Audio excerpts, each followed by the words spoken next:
The objectives of these changes. Shift the source of challenge to the dungeon itself by simplifying affix design and emphasizing creature abilities.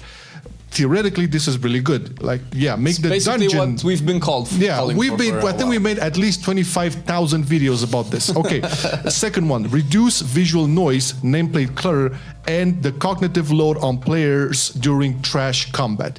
This is an interesting one because, like, out of all of this, I'm thinking about the nameplate clutter. I don't know how this is going to happen, and I don't know if this is like an affix situation. It can be an affix situation, but I do feel, and we mentioned this in a lot of the videos, there's so many things going on in trash mobs, so many interrupts, so many casts, so many different things that you have to like have player profiles to like get everything in order and push properly. So well, we'll get to that. We'll get to that in a second, okay? Not derailing too much. Third objective is allow for varied and context-specific gameplay decisions depending on the dungeon they are applied to. Okay, this is we're gonna have to like debate this if this is like if they're nailing the mark on this, because the objectives theoretically, like on paper, they sound great, but we'll see. Yeah, for sure. Okay, additionally, these affixes will include a positive effect. So yes, everybody knows it's gonna be the Keith. Yeah, so kiss curse mechanics. Okay, the aim of these positive effects is to highlight different damage types each week, allowing each specialization additional opportunities to excel during the season. Okay, so when I read this, the first thing that came into my mind is not the opportunities to excel during the season, is like the opportunity to get these specs in and ignore those. We'll get to that, okay? So we'll get to all these, because I believe there are positives and negatives to this, all right? Sure. So, all right. Now, these effects should feel like a bonus, offering an advantage for different damage profiles each week without being essential to complete a dungeon. Yeah, okay, this one, big question marks. Players will have an opportunity to flex towards different talents, gearing options, and consumables to capitalize on these effects. Okay, so now we know the theory, now we know what they're striving for, and again, this is the first iteration of this. I think this, what we're doing here and what other creators are doing and people like feedback on the forums, this is important because there's still time to make this a lot better. So let's check out. We going through them? Yeah, or do you want to talk about a little bit the philosophy? No, I think the philosophy is on point. We can actually go through the philosophy as we talk about these affixes, because I think the philosophy is going to be evident in their actual design. Okay, let's look at them. So we have here the 4 new affixes. Kicking it off with Reckless. Non-boss enemies without mana ignore 20% armor with their attacks, but their armor is reduced by 30% and they take 10% increased arcane damage.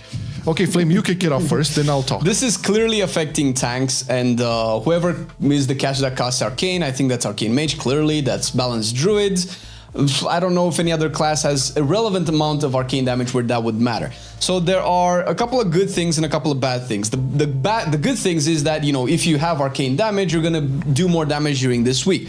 The bad thing is that this affecting the tank doesn't affect all the tanks at the same time, and we are, you know, made accustomed with these affixes like necrotic, where not all tanks get affected the same way. Yeah. Armor is going to smash bears a lot more than other tanks, paladins and warriors as well. It's going to make brewmasters terrible, but you know they have less armor to take away from. So it depends on how that exactly is a word. Welcome to the Marcelian Online Dictionary. So it matters how it's going to be tuned in the end. Having less armor is, you know, it's good for the melees because they get to do more damage as well. And taking arcane damage, I think that's the major content that everybody has with this, because not all specs are going to be affected equally. Yes, this is the biggest problem, and we're gonna go through like all of the affixes, but clearly I feel like when looking at this, clearly tank design, obviously, and I don't see a world where you would make these affixes for tanks, and then you're going to see some healers going to be affected as well, and just leave the DPS out of it. Because, yeah, you do increase arcane damage, and you're going to have some specs that would deal more. Now, this is okay up until a point, because obviously you can see the restriction here. If you want to push high keys, or if you want to get that, I don't know, last crest or whatever, and you have to push that into a good timer, and because of the tuning of this, the arcane damage that is in that week will be the differentiator, will be for the shiznit. Yeah, for that dungeon. then we're gonna have a problem. So the restrictions, I don't mind Kiss Curse, but I don't feel this is Kiss Curse right now. Yeah, it this depends. is restriction, not restriction, which is what the fuck? There's two things that we need to keep in mind. First of all, this is the first iteration, and no affixes that have been tested first on beta or PTR have gone in that same state on live once it goes off. So these are going to change. Well, the numbers matter. If they want that arcane damage to matter, and this applies to all the other affixes, if they want the kiss part of it to matter, they would have to make it a little bit bigger. If they make it too big, then it would feel mandatory to bring the class that provides you with that particular damage profile. If they make it too small, it will not be a kiss anymore because it doesn't really matter too much. So it depends on how that 10% scales, and it will of course not scale the same for everybody. It will of course not apply to all of the mobs in the dungeon. So this requires a lot of actual gameplay testing, which is obviously going to happen later today as they release the M+ to be tested in the PTR. But the concept of it is good. It's not going to affect. And you know who doesn't do arcane damage? All of the tanks don't do arcane damage. Well, Bear could go for. Actually, that is true. Yeah. But Bear is like the only one. Yeah. Bear can go for it. If you pick the right hero talents for that, so it's a lot very specific. Different topic there. Okay, let's go for the second one because the second one is still, I believe, a tank one. So this is Thorned. Non-boss enemies without mana inflict physical damage to their attackers when attacked, but take 10% increased holy and shadow damage.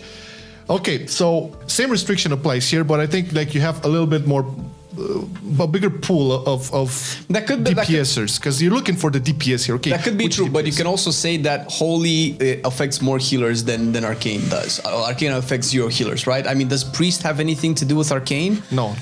So I don't. This actually buffs healers as well. Although I'm not sure how many. What are they buffing? They're buffing their damage. Yeah, exactly. That's what I was about to say. I'm not sure how many healers are actually excited about having their damage buffed in a dungeon. I don't think that's what they would be complaining about. I think they're expecting something else. When you talk about shadow damage, now you obviously can talk about the shadow, all of the priest specs basically, and discipline will benefit too about this because it has to deal damage to heal. Yeah. But you also looking like on Holy Decay. I think warlocks have some shadow damage in there as well. Yes. Isn't chaos damage like shadow and fire? That's the thing. It should be. Or not? I don't know how they calculate it anymore. Flame. Wasn't Chaos not normally just like all damage types at one point? Oh yeah, I think Chaos is all damage types. But it definitely includes fire. So I don't know if we have fire here in the list. I don't think so. Oh yeah, we do. We'll get. But to it's that. usually but Warlock damage profile. If you take Chaos out, is usually just fire and shadow. So it's definitely gonna take some. Let's get back to the tanking part. So non-boss enemies without mana inflict physical damage to their attackers. Now is this the same argument here? I mean, it's for all I know, but this is when you're talking about some people deal better with physical damage taken in than others. This is what I'm saying. Okay, so thorns. We don't know what type of damage that thorns is. It has to be physical, otherwise we'll brick the tanks if it's too high. If it's too low, then once again it doesn't matter. If it's physical, then it might affect DPSers differently because let's say you're a fire mage and you're blasting combustion, but that thorns damage gets reflected back at you. Does it affect you for each damage event? Does it affect you, for instance, like if you're a Fist of Fury Windwalker and every tick of the Fist of Fury, did you take a flat amount of thorns damage? Do you take a percentage of the damage that you do? How much is this skill? Because this is an interesting concept. I mean, we've known from other RPGs games when you do damage, it gets reflected back at you. That's kind of like a sketchy moment because it will never affect all of the specs the same way. So it has to be probably a generic amount that's very flat and maybe scales with keys. Like for each damage event, you take 100 damage, and that's maybe capped at like once per second. You cannot get it more than once per second, so that it doesn't go degenerate if you do like 10 damage events in like 1 second with like a lot of procs and a lot of ticks and things like that. Yeah, so basically it's still up for grabs, and we really want to see how it plays out in the testing. So we'll definitely, tomorrow on the stream, we're going to have... Yeah, for sure. We're going to be testing them all tomorrow on the screen, but this is definitely something that healers will be sweating about because everybody's going to always take damage. This is what I'm saying. You see the first one, you see the second one, you can clearly see they're putting some pressure on both tanks and healers. And one thing that healers right now in Dragonflight do not want is more pressure. But we'll get to that. Okay, let's check out the third one, Attuned. Non-boss enemies with mana inflict 20% increased magic damage, but take 10% increased nature damage and 30% increased damage from bleed effects. Now, when I first read this, I was like, "Oh my God, final assassination! Feral is gonna be." Right. But then I was thinking, so basically these specs are going to be viable What is it? One out of once I don't know per how month. often they will rotate, but Well, it's like once per week. Okay, so I this guess is like once per month. yeah, this is one big one, and we got the other one. So yeah, this one of these bleed specs. All right, so talking what feral and assassination are going to be like probably the most invited melee specs in the group once per month. Once per cycle. But that's we can say probably the same thing for all other affixes. There might be one or two spec exceptions that will be viable for more than 1 week per month. Once again, that 30% is a lot if you're talking about assassination and feral, and in shaman does nature damage. Balanced druid probably doesn't. Yeah, not nature and arcane. Nature damage, that's also rogues. Yeah, like they're so poisons. it's all of the poisons. This is basically the rogue affix, because you want. I mean, rogue benefits from double dips here. Yeah, this is double dip for sure. But this is, again, I cannot stress this enough, because this is the team, basically. The theme of all of these. So, depending on how the numbers will roll for this, it's going to be insanely restrictive. And listen, we all queued in LFR, not in LFR, in the looking for group stuff. We all know how much we get. You can be a 3K non-meta spec, you'll not get invited. That's it. Now, if you're going to have that mentality with these restrictions on, it's gonna be a fuckfest. So this is the main problem. The concept, the concept for these are amazing. I just feel they're going the wrong route with this. This could have been much easier, and I feel like we should save like our, I don't know, versions of this maybe towards the end, so we can maybe give a better solution to what these would mean. But it like conceptually it's interesting. It's nice. You have to take in the mythic plus player mentality right now, plus I think most people pug, and most people do not go into organized groups. This is another thing. Most people pug, and because how gearing works nowadays and how you get your crests and all of the currencies to upgrade, you have to do mythic plus, and the big majority will pug. I'm sure a lot of you have pugged, and I'm sure a lot of you had miserable experiences in pugs, us included. So there's nobody's that we're not always playing together. Sometimes we pug ourselves. Okay.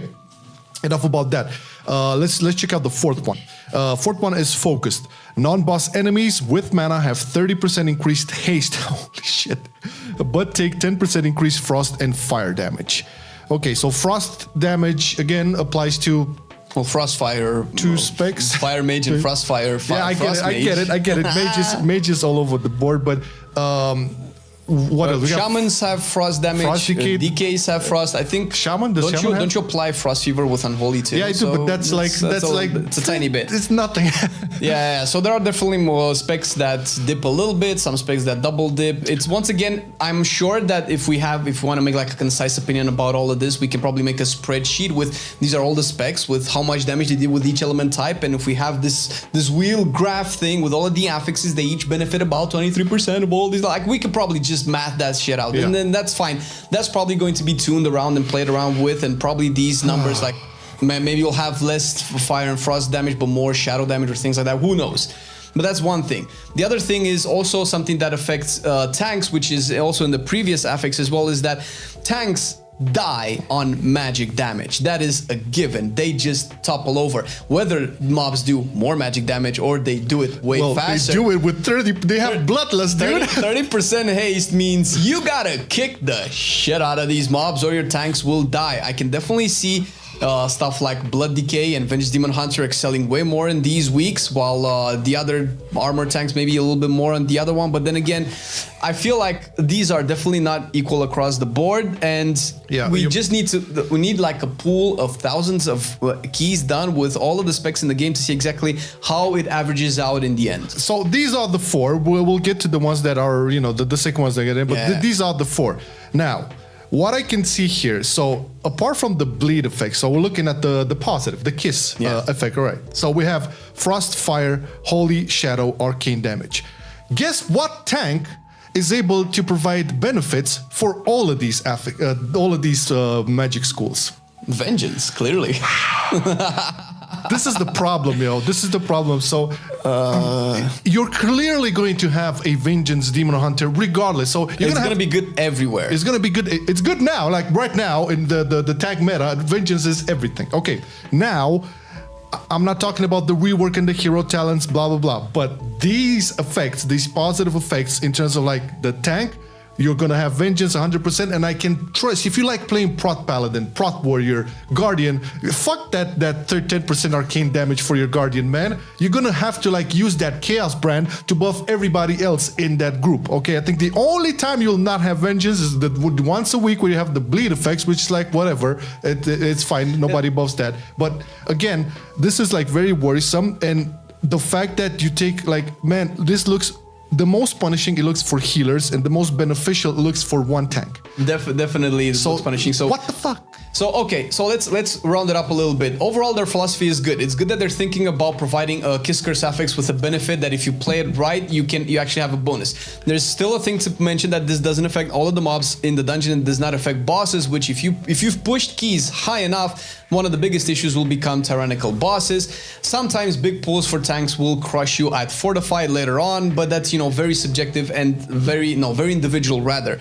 The other thing is that the kiss part of it is not universal. So whenever we've had good kiss mechanics, they were I want to say agnostic to everybody's spec, but relative to everybody's spec. You either have like a generic buff of you get more haste, or you get more crit, or you just have flat damage increases. That's good, and that's probably a little bit better than what we have right now, because these are very specific. I understand why they're doing this, is they want to include all of the specs and not feel like people are left out, but then again, maybe it will exacerbate that problem for every other week where that's not your spec, where let's say if I want to main a mage, each week I'll probably have to switch my spec to be able to be invited into a dungeon. It's interesting that you mentioned that, because we can preface Dragonflight being like the most alt-friendly expansion, and I believe War Within will be even friendlier than that. True. So if this is a reflection of them like moving towards you play a lot more specs than just one, I could like maybe understand where they're going with this. You still want to do the dungeons on the spec that's not that weak spec. Yes, that's the thing. But again, if you have like so here's the deal. If you want to like get to like max level, max stats, or close to pushing keys in a relevant way, a character, it takes you quite a while. If this quite a while is a lot more condensed in the War Within, and you can have like 3 characters ready and up and going for any type of key, I can maybe see how this could work. On the other hand, it's still a problem in the sense that I feel like the pressure is being put on the tanks and healers the most. That was the other thing that I wanted to mention as well. One of the biggest issues, like Mythic Plus still has a lot of issues that we've talked about over multiple videos, but probably the biggest issue, and I think Bellular also pointed this out accurately, is that the worst thing that you can have in pugs is maybe get invited, maybe not, but is finding a tank and finding a healer. Especially a healer. Most, but that's probably a symptom of Dragonflight, although we're not really sure where the philosophy of healing is in the War Within, because not looking good with these affixes, homie. Let me tell you that. It's already spicy for you guys, I've noticed, because it takes a lot to build up the HP bar of people, the HP bar of people still seems to dip quite fast compared to how fast you can put it back up. It's basically the heart attack gameplay, which nobody really enjoys. Like, oh my god, he's dying. So I think part of this either make the kisses better for no gift. make them more generic, or actually affect healers and tanks universally in all of the weeks. Make them so that, I don't know, healers spend less mana, or healers get haste actually, maybe to cast faster, or maybe give versatility or something like that, or maybe just something that just makes their life a little bit easier, because it's right now probably the biggest barrier into Mythic Plus is actually finding those other roles. You might have an easier time getting tanks, but you still have to wait quite a bit. It's still real. Like you have a hard time even finding. So even if you have a healer in your group, finding a tank still takes quite a while. And I don't understand why they're not incentivizing a lot more these, because I don't believe like DPS necessarily need the kisses as much as the other 2 specs. I incentivize the tanks and the healers to get into the dungeons, like make everybody roll more healers and roll more tanks to have a good time. But so far I don't see it happening with this. Some of the affixes are going away, so I have to touch on these because I was very happy to see some of these go away. Oh my god. The most annoying, so like I know where you're going with this. The most because you know it too, man. Every melee knows about this, like the whole storming bullshit and the swirlies everywhere. Like, it's so annoying. Listen, I like a challenge. I like a game to be difficult. I like to bash my brain on a spec to understand and then play it properly. I like hard content. That is not hard content, my friend. It never was. It was annoying content. Yeah, there's a difference. It's a difference. So because you think about hard content. Like give me an example. Like Souls games, right? Like when that shit is hard, but eventually it has a big payoff moment. That's the problem with these affixes and the why we're having Kiss Curse affixes. We need a counterplay that gives you a payoff moment, that gives you a reward. The reward shouldn't be continuing with the dungeon. The reward should be something like, oh my god, I just did this. I'm so much better. Eat 3 stormings, get 3% haste. Stuff like that. That's what I'm talking about, right? Yeah, but okay, let's see. Who goes away? Okay, so we get afflicted. Bye-bye. Yes. Incorporeal. Not sad to see you go. See ya, bitch. Entangling. I didn't really. Fuck you. I didn't really have a problem with entangling. Tank more on entangling. Let's moving the pack away, moving it out of the things. Yeah. Okay. Fair. Storming. Yes. Okay. That for me, that's like playing like melee is okay. And volcanic. I haven't played that much casters this expansion. It was less annoying than storming, and it didn't do that much less damage. Even for casters. Oh, it was volcanic. Actually, was almost a non-issue. It only became a problem when there was a lot of mobs and when you had tight spaces. But that's true for probably all affixes. But it's fine if they get rid of the storming. Volcanic is the caster version of storming, right? So they have to give away that as well. For sure. All right. So these are going away, and we're pretty much happy these are going away. These were annoying. These were not like they were not. Spicing up the gameplay. You did not get any rewards out of it. Let's say, oh, I dodged 3 stormings. Now I'm able to use my finisher. Holy shit! What a cool gameplay mode. Now fuck that. But we do have still the +7 affix bucket, which is raging, bolstering, bursting, and sanguine. Yeah. Okay, so. I have hot takes on all this. Nobody's gonna like what I have to say about these. All right, go ahead, man. Go ahead. All right, so with all of these affixes, I don't particularly have a big issue with. I'm not saying that they're good affixes because I see a lot of people having problems with sanguine. I never saw the problem either. It's not a big issue considering all the other affixes we have, because what Sanguine does is make you adjust the pools. The problem with Sanguine is the entire rest of the game's design, which if we cannot move away from mages needing stuff into their Blizzard, the warlocks needing their stuff into Rain of Fire, DKs needing their stuff into Death and Decay, as long as we're never moving away from that, then probably Sanguine has to go as well. However, what these affixes have in common, and why I personally am kind of okay with them, is that they let you play the dungeon and you don't have to do stuff outside of the dungeon. Raging essentially makes you actually think of the packs you pull and the mobs you pull, and that was the initial design of this, and the purpose of this is to kind of adjust your pulls with this, but people just pull everything anyway because the timer is so restrictive, because you don't have that many options in the dungeon design. So it's not like, well, with Raging we need to pull 2 casters less. And also, let's put this out there. People love pulling big packs and damaging big packs. That's a given. So you're never going to stop that, whatever the affix is. And especially in pugs, people will not care. They'll not care about bolstering. They'll not care about bursting. Fuck, we don't even care about like bursting. We're like, even we're not fucking pre-made. Like the poor handle healer. it. Handle it, healer. Handle 9 stacks of that shit. Good luck. So people do not care, okay? The fact that they keep on these for whatever purpose, that purpose just goes to shit, especially for bolstering and bursting. Nobody will care. They'll want big packs. The problem, the thing is, they should probably get rid of these as well, because what these do is they make it harder for them to design mobs. If we're gonna live in a world where we're fine with these affixes, that means we're gonna have to get rid of mobs that have double the HP of other mobs in a pack. We're gonna have to get rid of chain or cast sequences of mobs that just stay in Sanguine for 10 years, because you cannot kick them, you cannot move them, and a mob died 20 seconds ago, but that dude is still casting its sequence there, so that's a problem, right? Cast sequences and it cast that sequence with 30% haste during that affix, right? Well, so listen, that's gonna be very fun, okay? But at least it's gonna move faster out of the time because it's gonna finish the sequence over. But that's the thing, right? The problem is that they actually can do really cool dungeons with really cool mechanics and mobs, interesting, but these affixes are holding it back. This is against their philosophy. They want to simplify the whole shebang and have the dungeon itself be much more compelling and whatever. Well, you're not really doing that with these affixes. You're still relying on, mobs being in the sanguine pool or being bolstered or whatever to make it interesting. Why? Funnily enough, I think they actually realized that with the new affixes, and much less so with the older ones, with the Raging, Bolstering, Bursting, and Sanguine. I think we can probably get rid of these as well. I don't know what they would put instead of them, but who is gonna say no to more Kiss Curse? Oh man, yeah, but okay, so we're still gonna have the raging, bolstering, bursting, and sanguine. Bursting is one that some healers can handle really well, some others not. Priest, yeah, I gotta love the priest. I don't. So again, I never minded sanguine that much, but you do make a strong point, and I feel other people made strong points for this as well.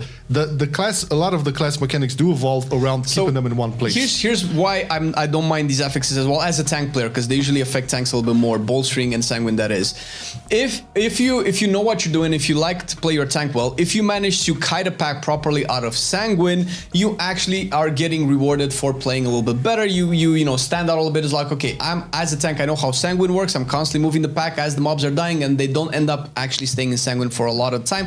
I feel like these affixes actually punish bad tanks way more than they should. As with bolstering, right? If you know what you're doing as a tank with bolstering, you can pull a big pack and you know that dude is gonna hit you 5 times harder. You have your defensives prepped. But if you're a new tank, this completely kills new tank experience, period. So the discrepancy between the punishment levels maybe is a little bit too high. Maybe that's what people have a problem with. But then again, once again, even if you do play these affixes right, the only thing you're doing is just enabling your party to progress to the dungeon, and I don't think that's the reward in of itself. That's the purpose of you already being there. We need some kind of bonus for being able to do these affixes right.